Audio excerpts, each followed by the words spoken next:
Edward E. Graff encerró a sus hijastros y les prendió fuego. Un incendio debe ser una de las maneras más desesperantes de morir.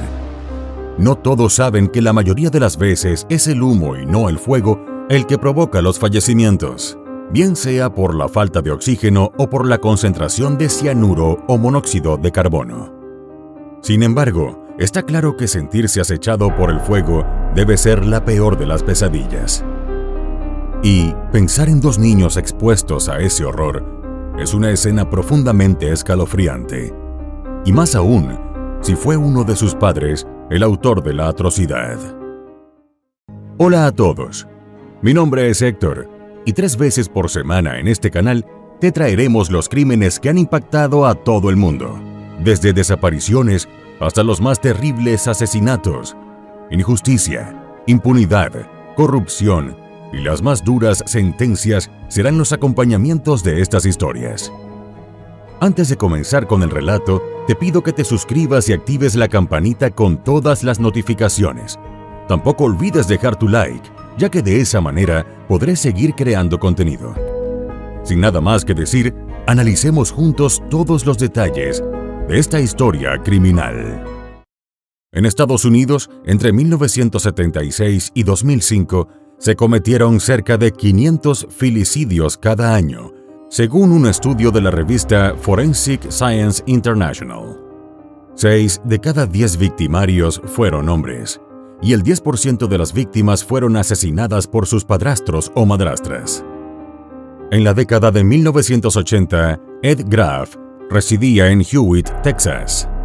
Fue vicepresidente de Community State Bank, un banco con sede en distintas ciudades de Estados Unidos. Ed era un hombre acomodado, frecuentaba la iglesia y era una persona respetada en su comunidad. En una joyería que visitaba con frecuencia conoció a Claire, una madre soltera que en aquel entonces trabajaba en ese lugar para mantener a sus 2 hijos. Comenzaron a salir a principios de 1984. Ed se ofreció a ayudarla, incluso hasta el punto de reembolsar sus préstamos. 7 meses después, Ed decide proponerle matrimonio. Adoptó a los 2 hijos de Claire, Hobie y Jason, y como familia, todos se instalaron en la casa de Ed en Angel Fire Drive. La relación de la pareja no estuvo exenta de problemas. Sus personalidades parecían muy diferentes. Ed es un hombre de números, rígido y meticuloso. Hacía un seguimiento de las finanzas de la familia hasta el último centavo. Llevaba listas diarias de tareas pendientes en el bolsillo de la camisa y tenía un cuaderno en su automóvil que detallaba las distancias que conducía y el kilometraje entre las recargas de combustible. Ed mantuvo una casa ordenada, todo en su lugar. Estableció reglas severas para Hobie y Jason, quienes, según los vecinos, eran niños rebeldes que carecían de disciplina y eran groseros. Claire era más libre y menos ordenada. Poco estricta con los niños, sentía que deberían divertirse más de lo que Ed permitía. Estos temas solían generar discusiones entre la pareja. Después de un tiempo de casados, Claire comenzó a sospechar del comportamiento cada vez más extraño de Ed. Su actitud dictatorial hacia sus hijos empeoró su relación. A pesar de esto, a principios de 1986, Claire dio a luz a un tercer niño, su único hijo con Ed, Edward E. Graff III. Un año antes, en 1985, se descubrió que Ed había malversado más de $70,000 del Community State Bank durante los últimos 3 años. Por ello, abandonó la compañía para convertirse en ajustador de reclamos de State Farm Insurance, una empresa de seguros donde trabajó en el análisis de casos de incendio premeditado. El fuego consumió todo en minutos. En la sofocante tarde del martes 26 de agosto de 1986, Ed Graff salió temprano del trabajo y recogió de la escuela a sus hijastros Jason, de 9 años, y Hobie, tan solo 1 año menor. Llegó a su casa en el suburbio de Waco, en Hewitt, Texas, poco antes de las 5 de la tarde. Apenas unos 10 minutos después, los vecinos vieron humo saliendo del cobertizo detrás de la casa de Graff. Hobie y Jason estaban dentro, Las llamas consumieron el cobertizo en minutos y Ed Graff era la única otra persona en el lugar. Claire, que daba clases de jardín de infantes en una escuela primaria local, se apresuró a ir a casa tras recibir la angustiosa noticia de un incendio en su hogar.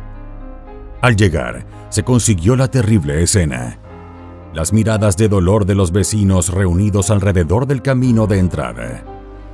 El cobertizo era una ruina humeante y carbonizada, y dentro sus 2 hijos muertos.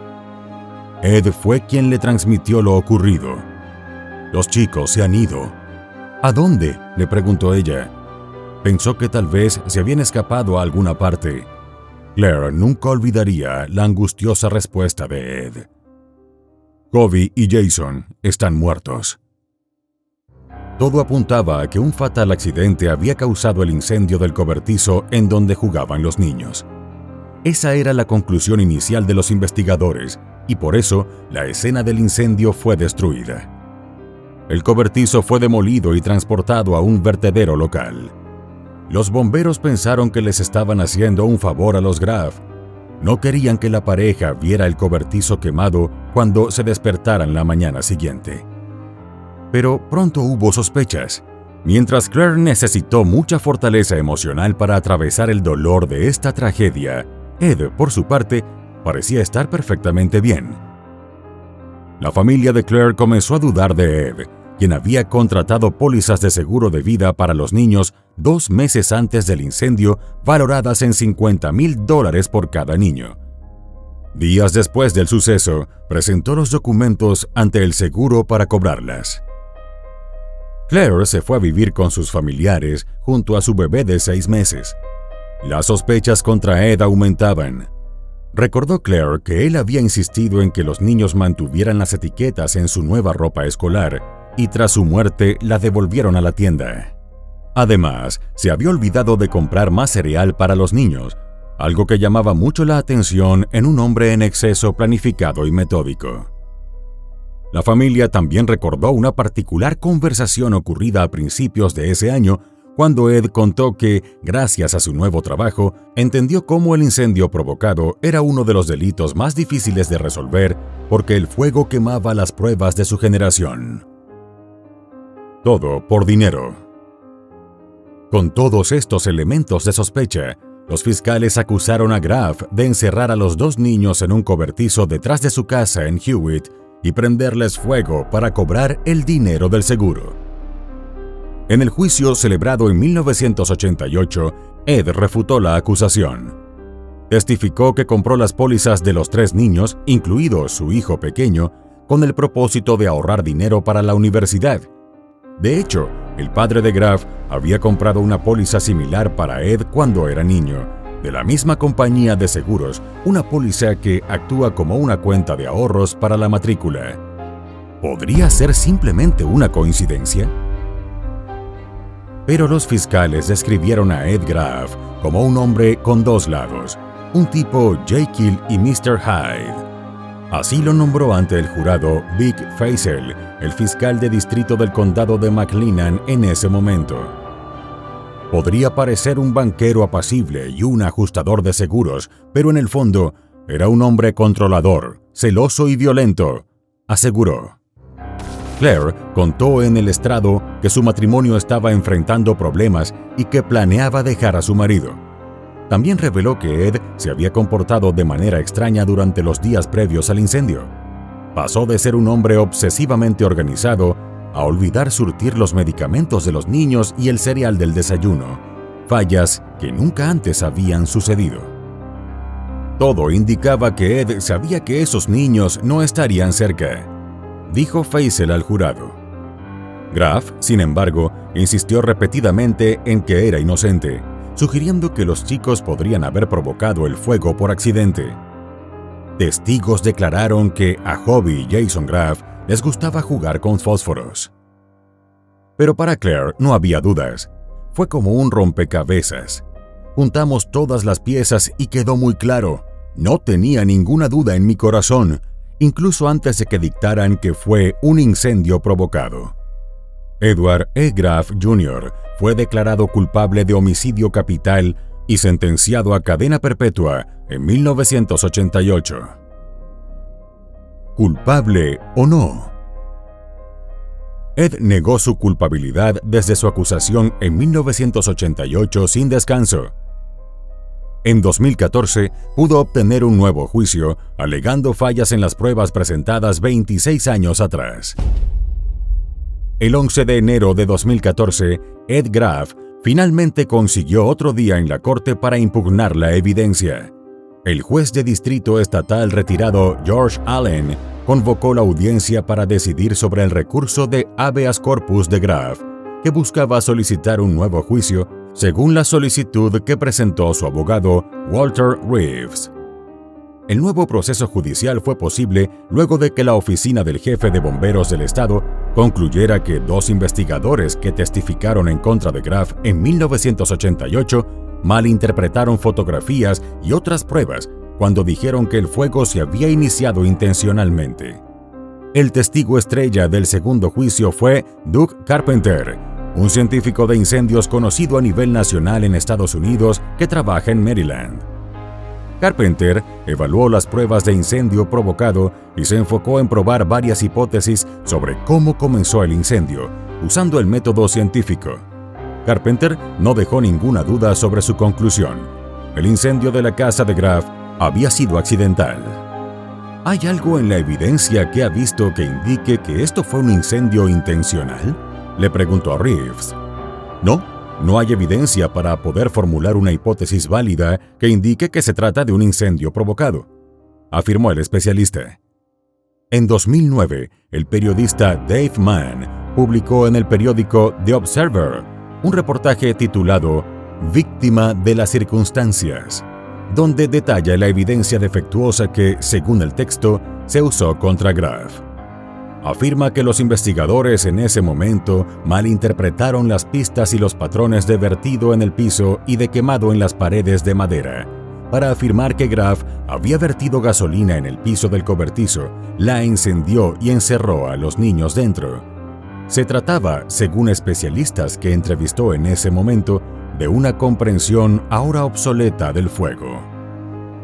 Gerald Hurst, un científico de incendios de Austin, señaló en ese reportaje de 2009 que los argumentos que usó entonces la fiscalía eran cuentos de viejas, ahora desacreditados, y no revelaban nada sobre cómo había comenzado el incendio, sino que eran simplemente evidencia de que el cobertizo había sido sometido a un intenso incendio que consumió toda la estructura. También sostuvo que la puerta del cobertizo debía estar abierta, o, de lo contrario, el fuego se habría extinguido por falta de oxígeno. Por ello, el especialista concluyó que la teoría del incendio provocado por la fiscalía no cuadraba con la evidencia. En el juicio de 2014, Carpenter agregó evidencia científica aún más convincente de que el incendio fue accidental. Testificó que la toxicología de la sangre de Hobie y Jason demostró que el fuego no se prendió con gasolina. Explicó que las personas mueren en incendios de dos formas comunes: exposición al calor e inhalación de vapores de monóxido de carbono.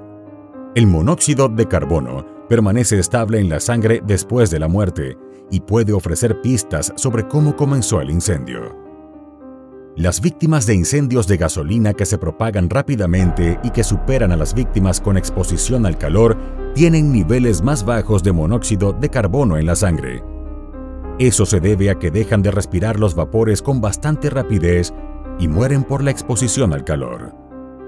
Las víctimas de incendios que inhalan monóxido de carbono primero se desorientan, luego se desmayan, pero continúan respirando los vapores y finalmente mueren incluso antes de quemarse. Las víctimas que mueren de esta manera tienen niveles extremadamente altos de monóxido de carbono en la sangre, como lo hicieron Hobie y Jason Graff. Las autopsias de los niños mostraron que los niveles de monóxido de carbono en la sangre eran del 76% y el 86%. Se trata de niveles extremadamente altos y muy inusuales, que, según el especialista en incendios Doug Carpenter, indican que Hobie y Jason murieron a causa de los vapores de un incendio confinado cercano en el cobertizo antes de que fueran quemados. Según su testimonio, los niveles de monóxido de carbono refutan la teoría de un incendio provocado que comenzó con gasolina, ya que este tipo de incendios hacen que las víctimas se quemen rápidamente y por lo general tienen niveles de monóxido de carbono del 20%. La evidencia de toxicología ofrecida por Carpenter fue poderosa, y el asistente del fiscal de distrito del condado de McLean, Alex Bell, no pudo desacreditarla en el contrainterrogatorio. Finalmente, la evidencia fiscal no era ideal, y encima, la escena del crimen había sido destruida pocas horas después del incendio. Para el experimentado investigador privado y ex policía Doug Youngblood, el caso de Graff es el único de los casi 50 casos de homicidio capital en que ha trabajado del que está convencido de la inocencia del acusado. Es un caso que nunca olvido, dijo en un reportaje de 2009. Afirma que Graff no tenía antecedentes de violencia. Si bien malversó dinero, eso no significa que fuera capaz de quemar vivos a 2 niños. Por lo general, los malversadores son personas muy pasivas, dice Youngblood, razón por la cual roban desviando dinero en secreto a sus propias cuentas en lugar de, por ejemplo, robar un banco. La sorpresa. Finalmente, la admisión del crimen. Después de toda esta sombra de duda que salió a relucir en el segundo juicio, Ed Graff hizo una sorpresiva acción. Después de 26 años en prisión y de siempre reafirmar su inocencia, finalmente, mientras los miembros del jurado deliberaban en el nuevo juicio por la muerte de los niños Hobie y Jason, Graff se declaró culpable de los 2 cargos de asesinato. Aceptó así, en octubre de 2014, un acuerdo de culpabilidad que permitió la anulación de su condena original de cadena perpetua para imponerle una sentencia de 60 años, pero que contaba sus 28 ya cumplidos.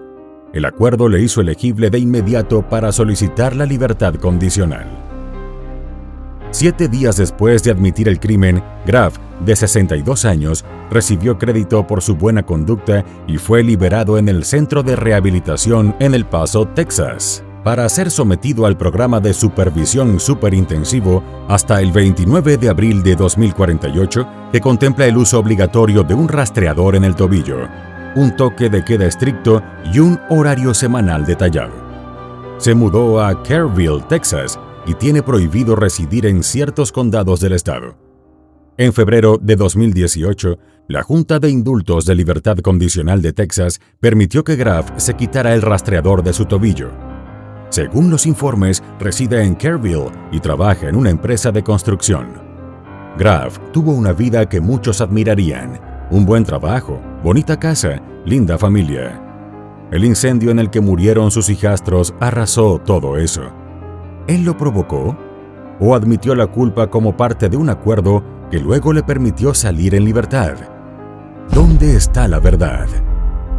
Su único hijo, que apenas tenía 6 meses en el momento del incendio y 2 años cuando su padre fue sentenciado a cadena perpetua. Durante un tiempo, veía al niño cuando la madre de Ed lo llevaba con ella en las visitas a la prisión. Sin embargo, a medida que crecía, el niño entendió que su padre biológico era un asesino, que había matado a sus medios hermanos, y las visitas cesaron. Con el tiempo, el joven cambió su nombre a Jacob Bradburn y cortó todo contacto con su papá. Claire Bradburn, su exesposa, residente de Carrollton, Texas, aún cree en su culpabilidad y quería que su exmarido permaneciera en prisión por el resto de su vida, pero dice haber encontrado consuelo en la admisión de su culpa y en que estará bajo el más alto nivel de supervisión por parte de los funcionarios de libertad condicional. Pero el dolor de la pérdida nunca podrá superarlo. Tendré que llevar este dolor a la tumba. Tienes que vivir con él y aprender a seguir adelante. De lo contrario, serás un caso perdido en alguna parte. Mientras, Graff, donde quiera que vaya, debe usar una placa que lo identifica como un asesino de niños.